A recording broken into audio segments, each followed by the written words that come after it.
The Selfish Path to Romance. Download Chapter 1 for free at drkenner.com and at amazon.com. You can't stand alone. Give in.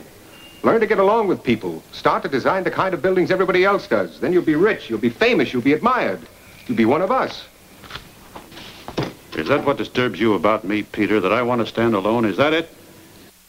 And if you do what everybody else wants you to do and what everybody expects of you, will you be rich, even if you have a lot of money? You might be rich, but maybe not in spirit. And that drop is from The Fountainhead, and The Fountainhead was written, of course, by Ayn Rand, A-Y-N-R-A-N-D.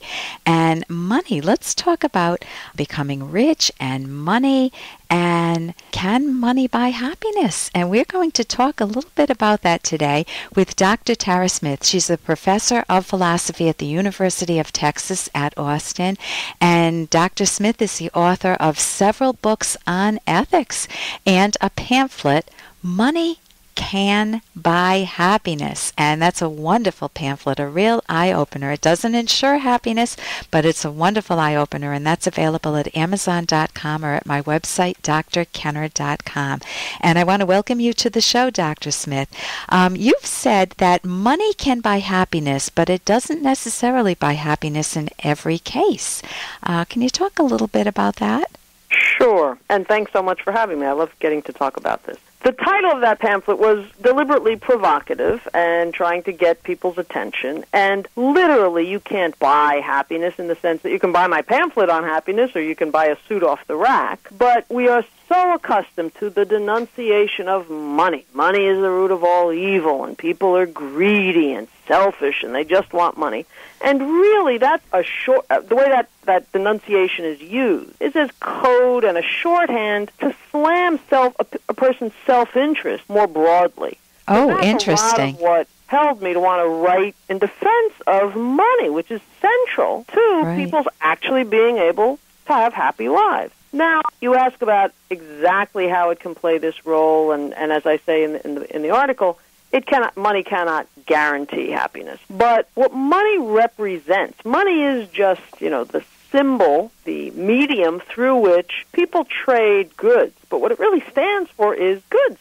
Right. Meaning the things that people have made that are valuable to people, whether it be physical, material goods like clothes and houses and medicines, food, that sort of thing, or whether it be services like a musical composition. Maybe that's not the best example. Gardening services, trim your lawn so you don't have to do it in the heat, right? Or cut your hair, or teach you how to speak French, or whatever it might be, or medical services, right? Or computer repair services.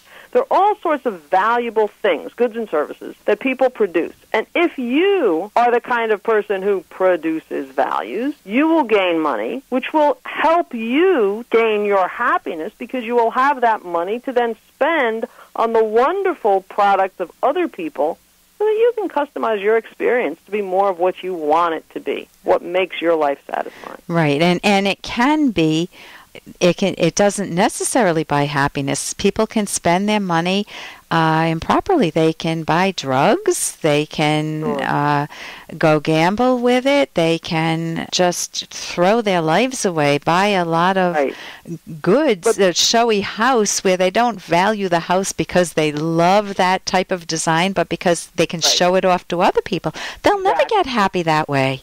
People sometimes have really stupid motivations for wanting money, and they sometimes try to gain money in completely dishonest, non-productive ways that aren't really going to contribute to their happiness. But unfortunately, many people conclude from the fact of those people that money itself must be bad, and that doesn't follow.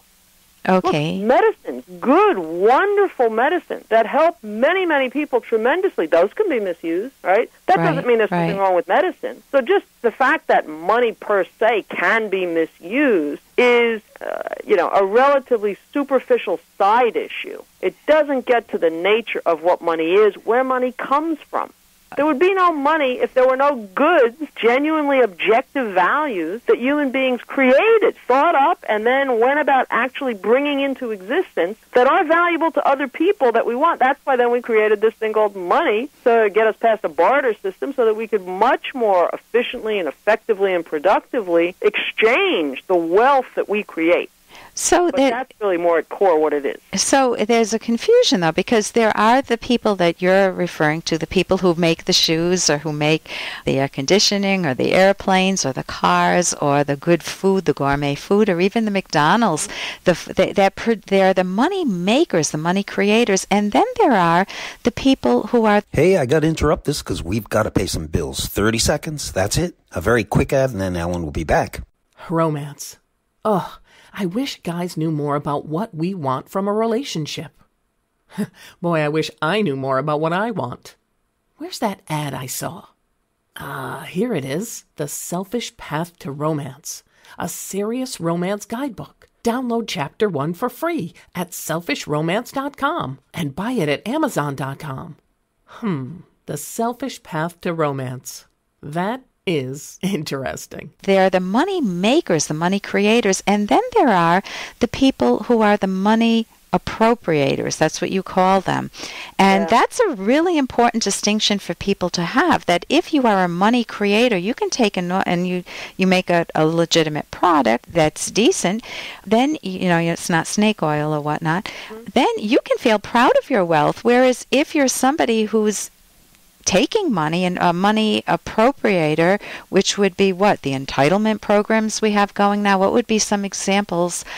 Someone who's stealing money? Trying to take a quick buck or a fast buck, as we usually use that expression, meaning, in effect, trying to get something for nothing. Trying to get something that he hasn't earned and that he isn't willing to try to earn. So whether it be through government programs, demands for handouts, or whether it be just on a more individual basis and many other variations, it's I don't want to earn, I don't want to produce anything, I don't want to create anything that I will bring to the trading floor, so to speak, and say, hey, this is what I made. I think this can be really valuable to you. If you think so, let's trade, right? No, I think the distinction you raise is a really important one between the money maker, the creator, the producer, and the money appropriator. That's a distinction that Ayn Rand discusses, by the way, in an essay called The Money-Making Personality, and I would really recommend the essay and the book. There's a book that was published in 2011. It's called Why Businessmen Need Philosophy. It's the second edition of this book.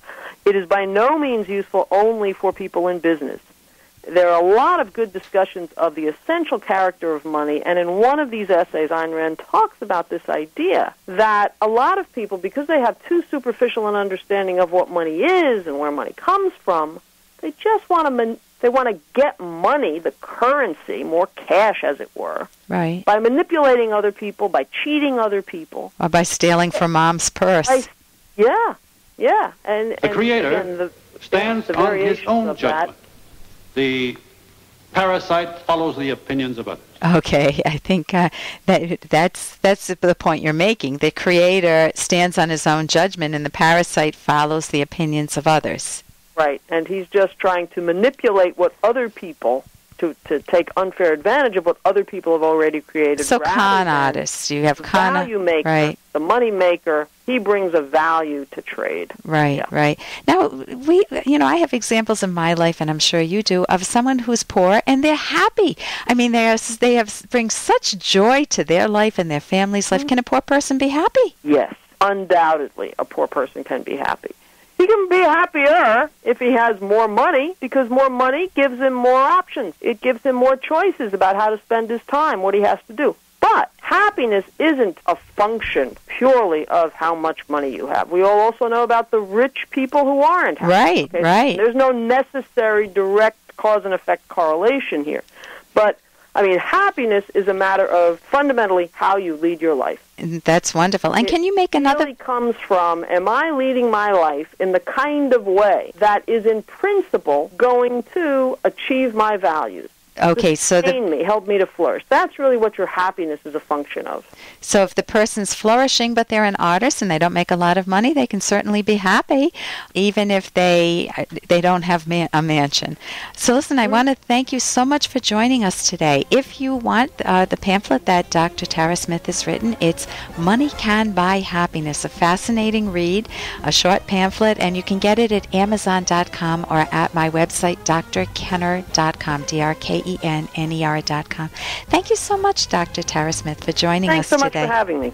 For more Dr. Kenner podcast, go to drkenner.com and please listen to this ad. Here's an excerpt from The Selfish Path to Romance, the Serious Romance Guidebook by clinical psychologist Dr. Ellen Kenner and co-author Dr. Edwin Locke, who's world famous for his theories in goal setting. Constant, fresh, and interesting communication makes yourself lovable, but this takes work. To keep your relationship and the conversation interesting over a period of years, stay mentally active and alert. Together, learn and discover new things, acquire new tastes, study new ideas, and choose new values. If you shut your mind off, you'll become a bore and no one will enjoy talking with you, not even your mother. Vegetables are good to eat, but they aren't any fun to converse with. If you want to be loved, work to make yourself lovable. You can download Chapter 1 for free by going to drkenner.com. And you can buy The Selfish Path to Romance at Amazon.com.